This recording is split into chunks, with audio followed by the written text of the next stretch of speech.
Hello, Verblingites. Today's class will be on writing emails. My name is Holly, and I'm one of the teachers on Verbling. I am fairly new, almost 2 weeks old here, and I look forward to working people on writing emails. Let me show you a little bit about what we will be doing today. I'm taking material right now from Lingua House. And adapting it. So I just wanted to make sure that everyone knows that this is adapted material. When did you start sending emails? So we'll have a warm-up discussion about email and how it's changed through the years. Then we'll go on to writing and we'll have an email vocabulary.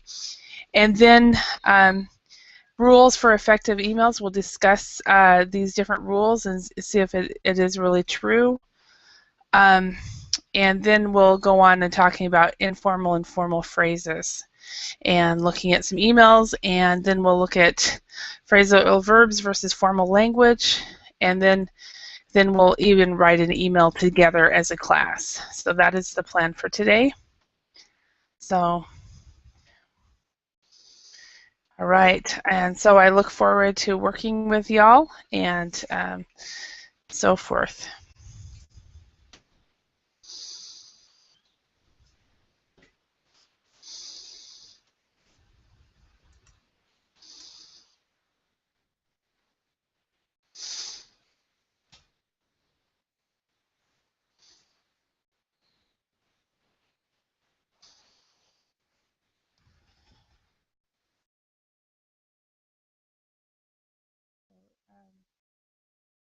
Right, so it's 8 o'clock, and 8 o'clock my time here in Idaho.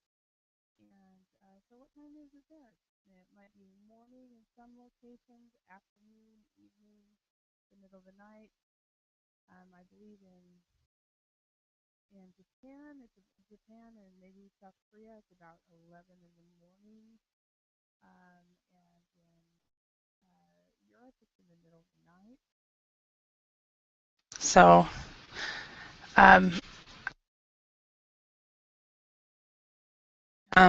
I believe that it's 8 p.m. here in Idaho, and I believe in Japan it's about 11 in the morning. In Europe, it's in the middle of the night. And in Brazil, it's probably about 10 p.m. And so we'll have people from all over the world. That's why these classes are so fun. So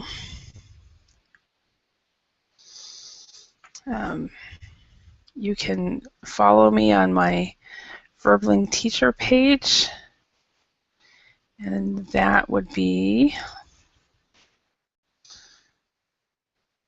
this URL.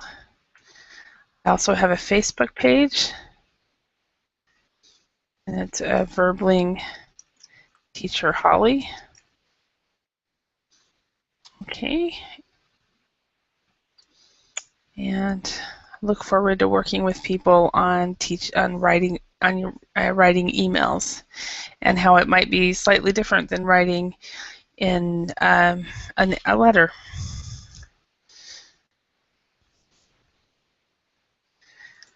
So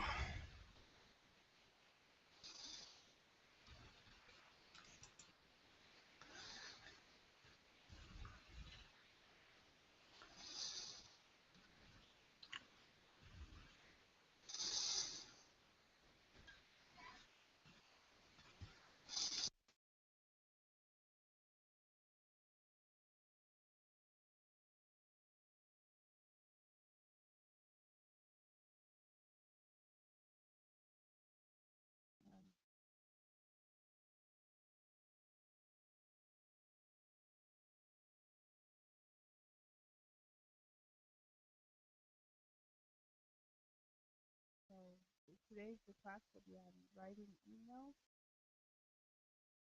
and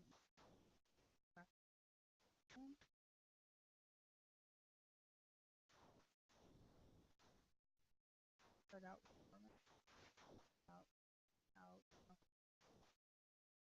how we'll look at tools, writing effects itself,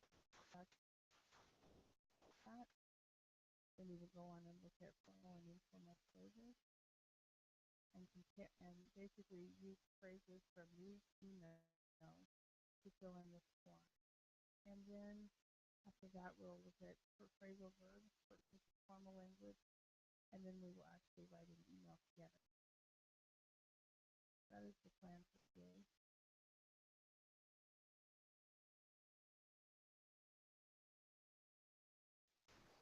Hi, Diana. How are you?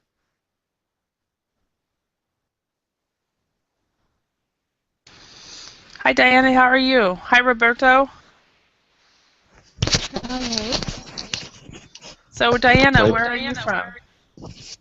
Hi, I'm from Colombia. Colombia. Okay. Well, nice to meet you. And Roberto, where are you from? Hi, teacher. I'm from Brazil. For Brazil. Okay. Yeah, I've worked with you before, haven't I? So, Yeah. awesome. Awesome. All right. And so today we'll be working on writing emails. And so we'll just wait for a few more people. In the process, could you guys tell me a little bit about yourselves? And I will introduce myself as well. Oh, it's my first class. Oh, really? Very Yes, first class? yes, on my second and verbing. Uh-huh. Well, welcome. Oh, thank you. Welcome. All right. And tell us about your picture, your avatar.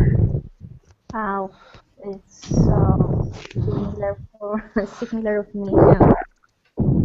That is Okay. avatar made in a program. My niece, Uh-huh. and this is too similar to my face, and I choose that avatar because it's Okay. similar. Okay. Neat. Let me quickly show you my avatar. Or not my avatar. This is my picture of myself and my dog. Oh, beautiful dog.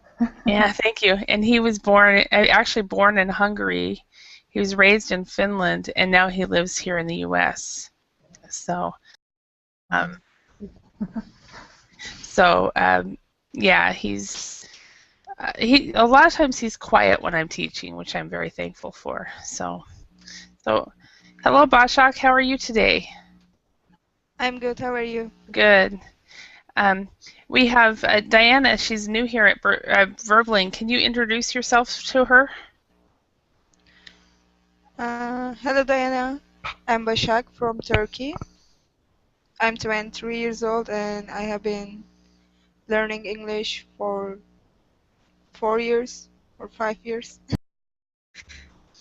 Excellent. Welcome to Verbling. Excellent, thank you.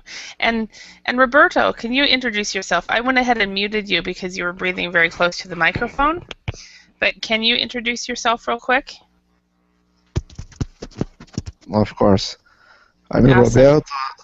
I'm from Brazil. I started yesterday on verbally. Oh, you're new too. Yes. Awesome. Okay. And I have a dog too. You have what? What did you say? Yes, a dog too. Oh, you have a dog too. Oh, okay. What kind of dog? It's a white shepherd. Awesome. Yeah. Yeah. Alpo is also a shepherd dog. Yeah, I have a picture, but it doesn't appear here. I don't know why. Oh, okay. Yeah. Well, anyway, you'll figure it out. I think Bashak also looked like you at first when she was new, but for some reason she has a picture now, so that's good. Okay. All right. All right. Well, let's go ahead and get started. Today we're going to do an exercise on writing emails. Okay. Okay. Hi, Igor. How are you today? And he's got a cat. He has two cats, actually. So let's go ahead and start. So writing emails. We're going to start with a discussion, and then we'll be ending the class with a by the end of the class, we will be actually writing an email together. That is the plan for today. So, first of all, let's just quickly discuss. Roberto, when did you start sending and receiving email? Sorry? The first question. Do you see the question on the board? Sorry, teacher. I'm on cell phone and Oh, you don't see it? okay, it's 1 minute. Okay, I have to read. Yeah. No. No. Answer the question. When did you start sending and receiving email? A long time ago. I don't know the date. It's been forever. It's a long time. Okay. All right. I want to mute you again. Because your cell phone is making me echo. So. Okay. Sorry. Yeah. No. Not a problem. So. Okay. Bashak, do you remember when you started sending and receiving email? Maybe Sorry. 7 years ago, but in English I started to write 5 months ago. 5 months ago. Okay, so you started to use email in English very similar, not very long ago. Awesome. And Diana, how about you? When did you start sending and receiving email? I don't remember, but I was in the university maybe 10 or 12 years. Ago? Yes. Okay, so 10 or 12 years ago. So, okay. Yeah, okay, awesome. And Igor? Wow, actually I still write actual letters. You do? Yes. Tell us about that. Well, I was joking. Okay. Oh, okay. You were joking. Okay. Well, I do. I mean, I know people that still write letters, so but most of us have switched my over. mother still writes letters. She has a niece.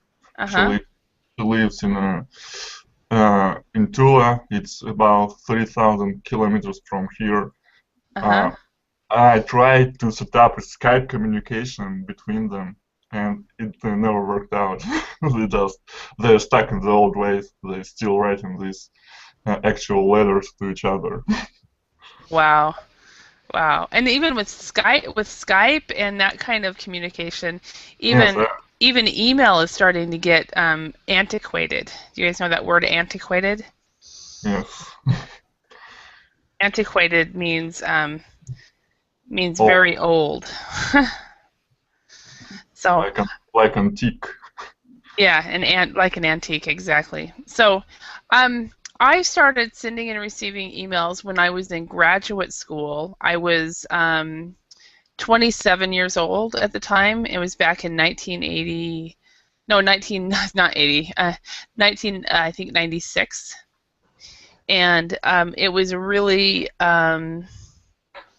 amazing feature at the time. We were just, oh wow, this is so awesome. Yeah. Well, as for me, I can't even recall when I started doing that. So, do you guys know the term digital native? I think digital native is someone who's always been around digital technologies. Yes, yeah. So a digital native is somebody who doesn't remember life before email, and has always had a cell phone at their disposal. And well, I still remember those times, but I was like 6 years old those times, so I couldn't really think about that. All right. Okay. So next question: Does anybody have an idea on how has the method of sending and receiving emails changed during the year? During the years. Well, it started to be encrypted for sure. Oh, okay. Yeah, people are encrypting their emails more. Any other ways? Bashak, do you have to... Roberto? Okay. Never mind. Roberto first. Sorry. Okay. Go for it. We had to install the clients, email clients in the machine. Now we use the webmail. Yes, webmail is much more popular. So, I personally though use I still use a client, an email client, but that's one of the reasons for that is because I can still get all of my mail on that client. I just have to install it on a new machine. So anyway, that's a good one, Roberto. Bashak, can you think of something how the method of sending and receiving emails has changed during the years? I don't have any exact idea, but I mean I'm not sure, but it should be new. We can add something to our emails. I mean pictures or audios. Mm-hmm. It Okay. should be new. Okay, yeah. And one of the things when I wrote this is actually I was thinking about these pictures. When email first started, it was on a computer, and most of us did not have cell phones. And now, and that cell phone looks actually quite old, actually. But now, many of us send and receive emails on our phone. Is that correct? Yes. Yeah. The method is different in the time. Now we can send emails from our cell phones. Mhm. In the Yeah. past, it was necessary to use the computer. Mhm. And I'm really thankful for that kind of thing because since I work in this type of job, if my internet goes down, I at least can get word to Verbling, for example. I can get word to someone that through my phone, which I don't think I could get on the Verbling and do a class that way, but I could try. Um, at least I can get word. So I'm really thankful for that. Next one. Do you think the post office could go out of business because of the way we use? Oh, wait a minute. Before we change this one, another way that it has changed during the years is when email first came out. It was more formal. A lot of people would write emails a lot more formal than they do now. Now, especially in a business situation, they considered it just a business letter, and now that has changed. So, okay, now next question: do you think the post office could go out of business because of the way we use email? Actually, I think the post office is starting to explore new opportunities for them. Like, I don't know how it's in the US, but here in Russia, all the shipping is done by post offices. So if you order something on the internet, it is the post office that is going to deliver it to you. There's more than one choice. With the post office, we have the post office, we have FedEx, we have UPS. I mean, the cheapest alternative for people who buy things over the internet is the United States Postal Service. So, yeah. Does anybody else have an opinion? Do you think the post office could go out of business because of the way we use email and telephone and instant messaging and everything? No, I agree with you. Maybe is to change the business for other thing, not necessarily letters, but the post office can change to deliver of other things. Mm-hmm. Okay. Excellent. Well, thank you. All right. All right. What we're going to do now is we're going to the next page, and we're going to do a matching exercise. We'll start. I want to read through this vocabulary on the side, and then one by one I will have one of you read through this, and as a group we will decide what it is, what the match is. If one of the words or phrases in the definition is unfamiliar, please ask me. Okay.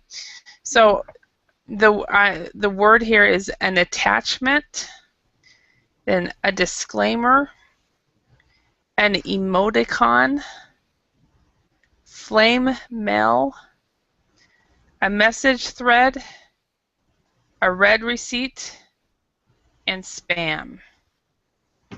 Okay, so Boshak, can you read this first one? A combination of symbols used in an email to express a particular emotion. Okay, so what is that I called? think it's an emoticon. Yes, it's an emoticon. Emoticon. Yeah. Wow, nice. Okay, do you guys use emoticons in your writing? I do. Yeah, I do. you do, Boshak. Diana, do you? What? Sorry, what? Do you use emoticons in your writing? Oh, yes, all the Yes. time. Okay. Yes.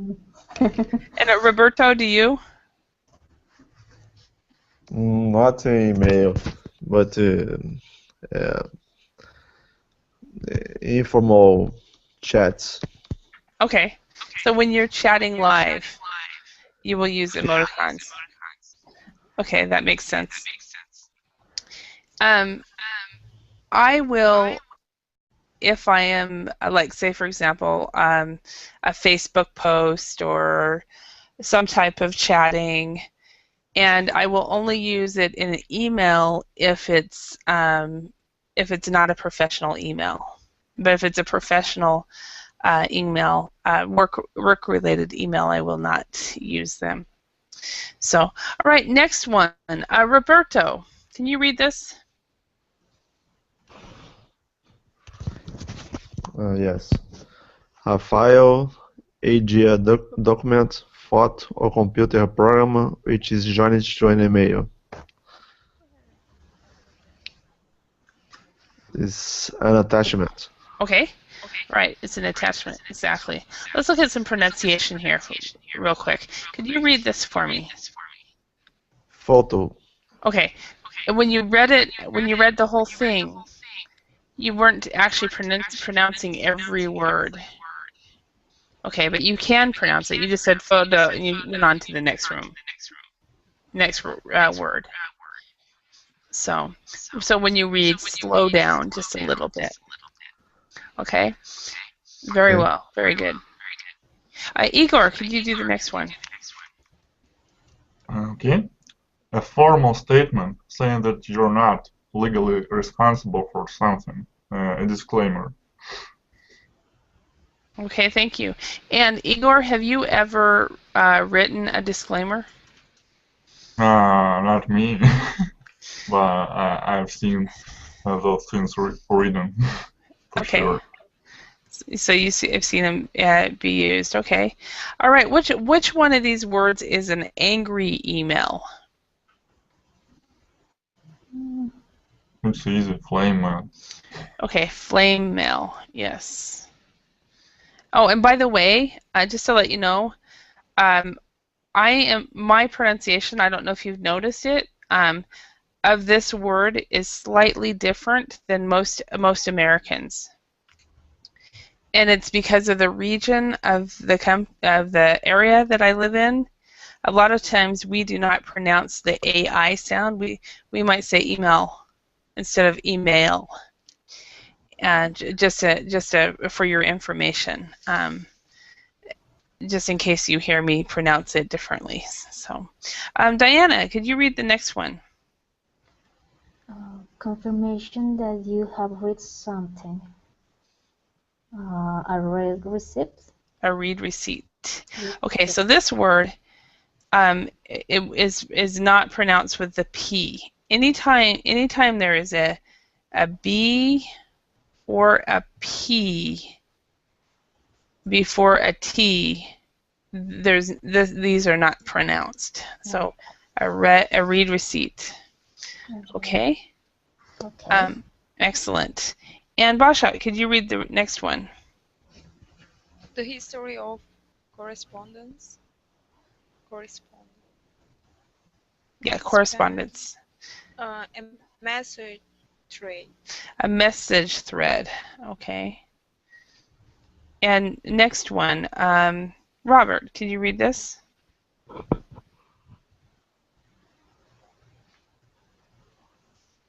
It's me? Yeah. Oh, sorry. No worries. Warned emails usually advertisement. Okay, say that. Say advertisement.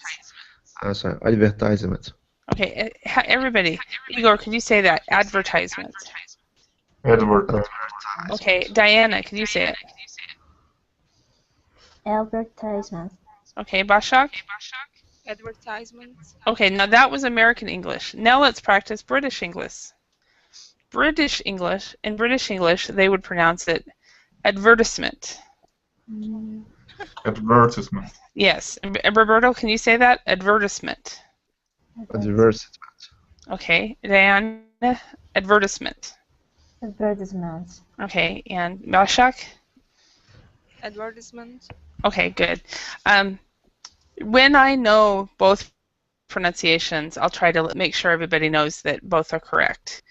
So, and I kind of like some of the British English pronunciation of some words. So, okay, let's go on. Are there any words or phrases, first of all, in this that you are unfamiliar with?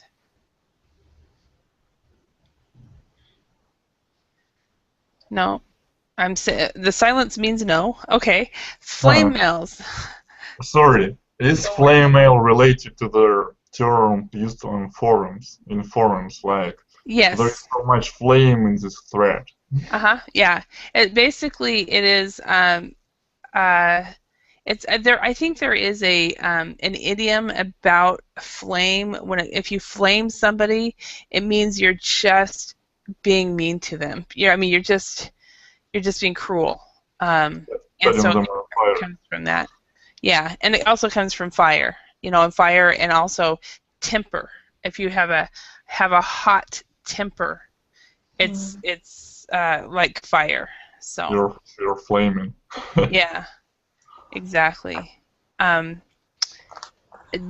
you guys written any flame mails ever? Not that I can think of. I usually stay calm and reasonable. That's good. That's good for you. Keep it up. You'll go far in your jobs. Bashak, have you ever written a flame mail? Actually, I don't know what's that angry email. Basically, it's an email that you probably should never have written, and you should have picked up the phone and called the person, because you sent an email and you made it worse. I sent an email one time to the provider of my ISP, which was my internet service provider, for my company website. And within 2 days, he canceled it, and I lost my entire website. Because I thought it was actually quite polite, but I read it again and I realized that it was a flame email. And it took me about 4 years, I think. So this happened in 2010, and I finally got this website back up to where I like it, and that was in the last month. So you wrote a flame mail to a host. Yeah, to an internet hosting not ISP, an internet hosting provider. Yeah. And why didn't you choose another host? There are so many of them. Well, this person, it was an individual person, and it was the person was recommended to me, so it was a one guy show type thing. But I had like 7 or 8 websites through this guy, and I did not understand certain parts of his business. And instead of him explaining to me that I got it wrong and this is the situation, he just canceled me. So be careful. Don't send angry emails. So he didn't bother to explain. What? He didn't bother to explain. Just No. canceled. He just canceled. What a weak-willed man. Yeah. No, I don't know if he's weak-willed. When I read the email, I understood. And so I had to let people know to use a different email address because I lost my email address too temporarily. I just transferred it over to a different hosting company, but it took a couple weeks. So, all right. Do any of you guys use read receipts with your email? Diana, do you use a read receipt? Yes, especially in my company email. Uh-huh. It's necessary to send a read receipt. Okay. Yeah. And Roberto, do you? No, I don't like use it. Mm-hmm. Yeah. I like it just because I know that people have read my emails and when they've done it, but very few people send them back. So. Yeah, but sometimes people don't like it to send this. Yeah.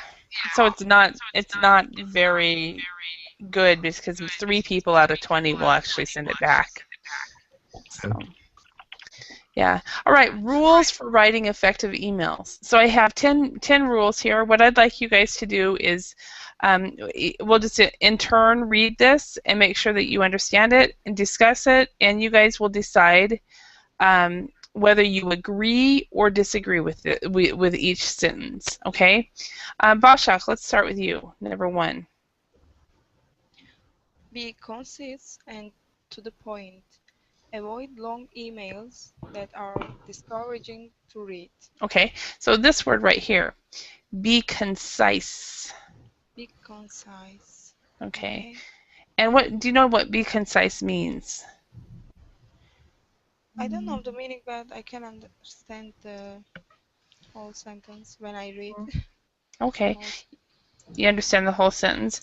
Well, let me real quickly explain what it is. And this is what I learned actually when I was teaching in a company. It's the KISS method. Anybody know the KISS method for email writing? No. Okay, it's either. I think it doesn't involve actual kissing. No, it doesn't. It's either keep it short and simple, or keep it simple, stupid. So one of them is written, very very nice, and the other one is not. So I was teaching at some secretaries at a company, and they taught me the KISS method. So to be concise is to keep it short and simple. So, do you guys agree with this? I agree absolutely. There is no point to writing lengthy emails because, as was said, it may discourage people from reading it. And also, there is no point in rambling on about something. You just need to note the most important things. And that's all that matters. Okay. When I was teaching in a company, I learned that in that specific country, that the rules of writing was a little bit different. And in that specific country, you always put the main idea at the end of the email. And so there was this man. He was a CEO of the company. He came to class and he said, "Holly, why is it that the stupid people in headquarters never read my emails?" Do you guys know why he never got his emails read? because he wrote long emails. Yes, two things. He wrote long emails, and people are very busy readers. So we're all busy. We don't have time to read long emails. And the second thing is that he would put the main idea at the end of the email. Yes, it's And like you're reading through it and don't see any point to that, and you just stop reading it. yeah, so an English reader, if they see an email, if they don't see the main idea in the beginning of the email, they might not keep reading. What was the country? I'm curious. It was Finland. I keep saying Finland, so I thought I'll just not say that country. So, but So in it's part Fin, of their culture. yeah, well, in Finland, the writing method, the way you write emails and the way you write papers is you build it up and then you give the main idea at the end. So, Where in English you give the main idea throughout your paper or throughout your email. so at the beginning you simply write pleasantries or something like that. No, not even that. You just go straight into details. I know. I mean in Finland. Yeah, that's in Finland. Yeah, you go straight to details.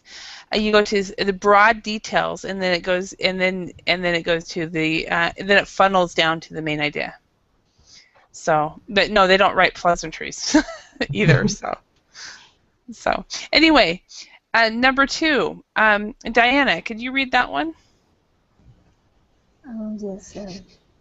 Try to reply to your customers' emails within 24 hours. Perfect. Okay. Try to reply to your customers' emails within 24 hours. Do you guys agree or disagree with this? This might be challenging depending on the number of emails you receive. But actually, yeah, I think if it's possible, it's better to reply sooner than later. Yeah. I have learned that this rule depends on the corporate culture. Do you guys know that word? Know what that idea is? Yes, I think I know. Okay. So when I go into a company, I will ask them, what is your etiquette or what are your rules about replying to emails? And some companies will say, oh, well, we have a 24-hour rule. And other companies will say, we don't reply unless it's important.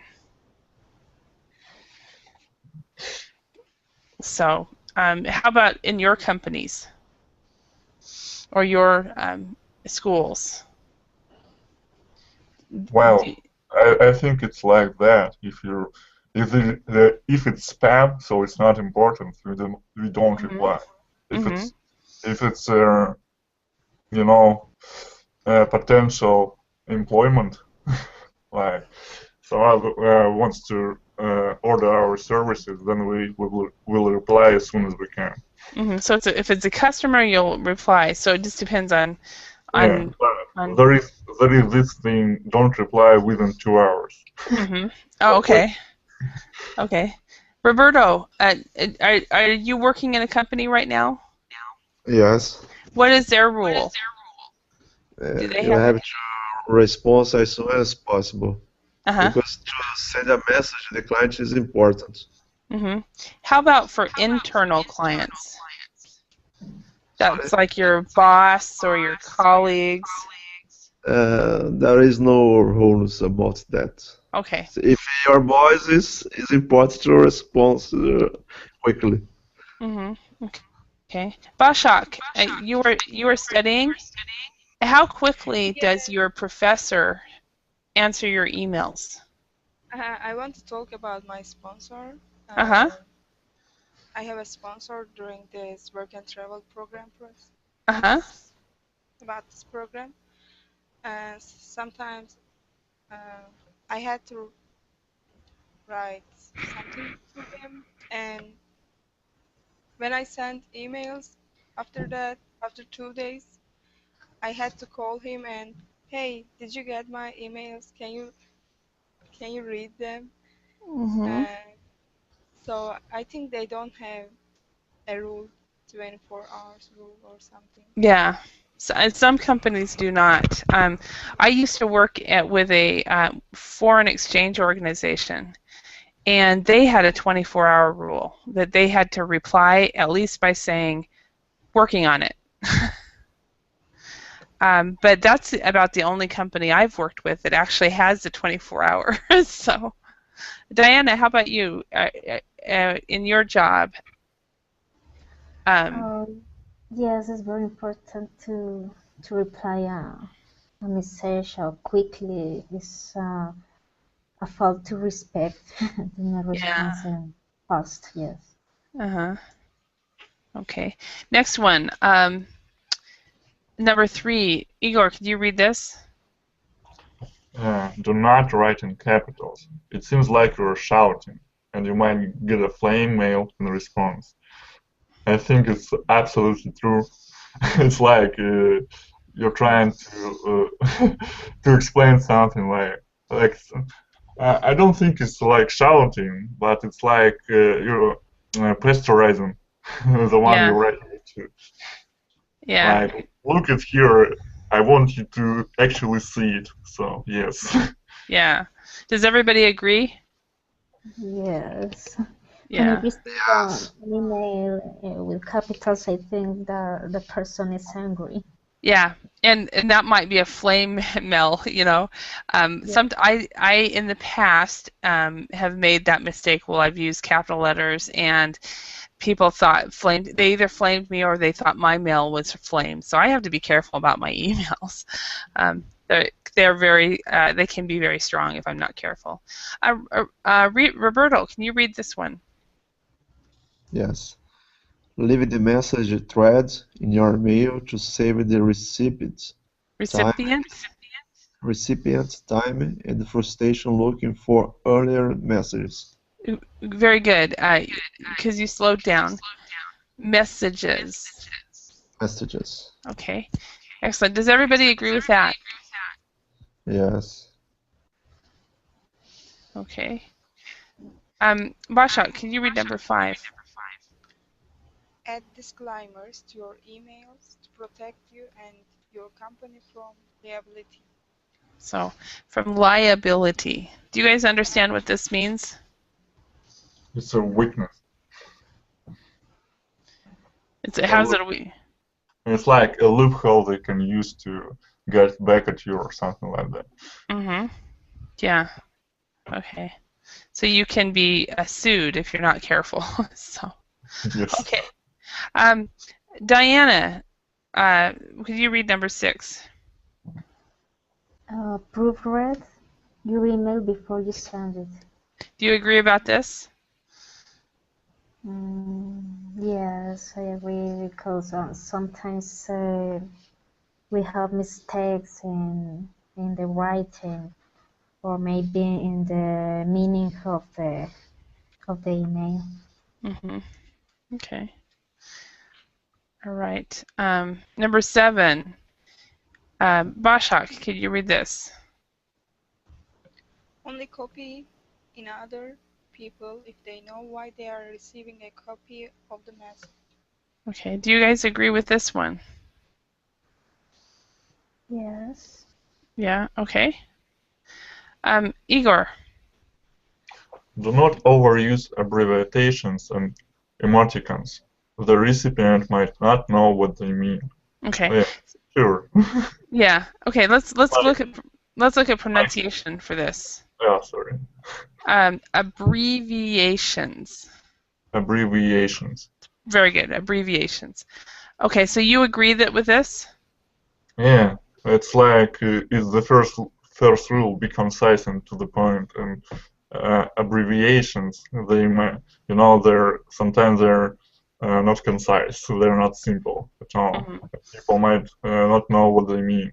Mm-hmm. Same goes to the emoticons. Mm-hmm. Exactly. Okay. Next one. Bashak. Don't request read receipts. This will annoy Receipts. your receipts. This will annoy your recipient. Okay, so this is a receipt. So the P is silent in this, and so so the P is silent, so you do not actually pronounce the P at all. So receipt. Okay, and this will annoy your recipient. And that's what Roberto was saying, is that you request read receipts, that a lot of people won't send them anyway. So, okay, number 10, Diana. Do not reply to spam. This will generate even more spam. Do you guys agree? Oh, I don't know. I never had a reply spam. Yeah. Well, I don't understand why would someone want to reply to spam. Well, you know, in the spam emails, they ask you if you don't want to receive more emails, unsubscribe. There is a feature like that, but you need to know where it comes from. Exactly. So if it's for some of them, if you unsubscribe, you'll get more, and others are legitimate. So it just depends on the company that you get the spam from. So okay, what we're going to do is we're going to read through these emails.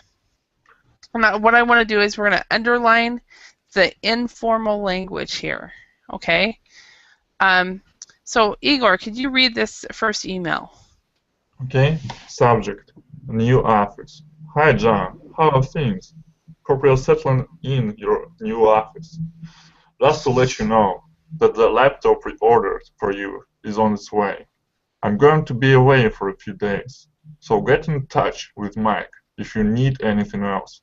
By the way, I had a look at your ideas for the new project and they seem pretty interesting. We'll talk about them when I get back. See you on Monday. Regards, something like that. Regards, Philip. Okay, let's quickly talk about one thing that a lot of people are not familiar with, the difference between British English and American English. Is this a British English or an American English email? Nah, I don't know. I didn't pay attention to that. Uh-huh. You know how you can tell? Wow, there are some words that are spelled differently. Yeah, a lot of times it's the words that are spelled differently, but with this one, it's because of the commas. In British English, there are no commas here,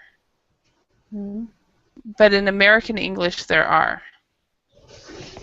And so for you guys as international English speakers, you basically will do what you were taught. So if your teacher was American influence, you'll put a comma. If they weren't, you won't. So.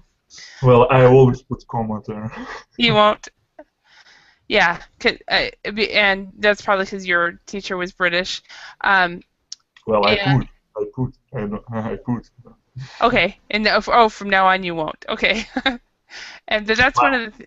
Why not? I will still okay. do that. You were teasing. Oh, I see. You were teasing me. You were saying, okay, well, I want to be British. So yeah, but that's one of the big differences besides vocabulary and spelling, between British English and American English writing in regards to emails and business letters. Well, also there is this word laptop. I think British speakers would say an audiobook or something like that. Or they might say the mini or something. Who knows? Yeah. So okay, let's look at some of these words. Which in this first line, how are things? Hope you're settling in your new office. Which of these words are really informal? How are things? Okay, how are things? Okay. Okay, and let's look at the previous slide that we actually didn't look at. So, how are things is an informal saying. Where would that be in regards to a common? Would that be under here? Common phrases, good news, abbreviations? Any idea? I think it's a common phrase. Yep, I do too. So, and I'm getting better on the writing in this a little. When I first started doing this, it was illegible. So. Well, take some great and precise movement. Yeah, pretty soon I'll be so good writing with a mouse that I won't want to type anymore. So, okay, let's go. Okay, so what are some other words in this email? Diana, can you see some other words and phrases in this email that would be considered informal? Maybe I don't know how to say the contracts of the words or regards. Okay. So we would say that they're abbreviations. Yes. Okay. Well, actually, I think the whole email looks pretty informal. Yeah, that's what I would say. What do you think, Bashak? Do you agree with him? Him?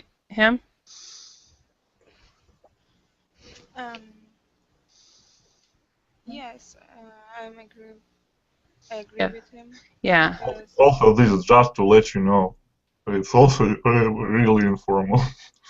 Yeah. Okay, Bashak? You said because and... Because a lot of, I don't know what's the name,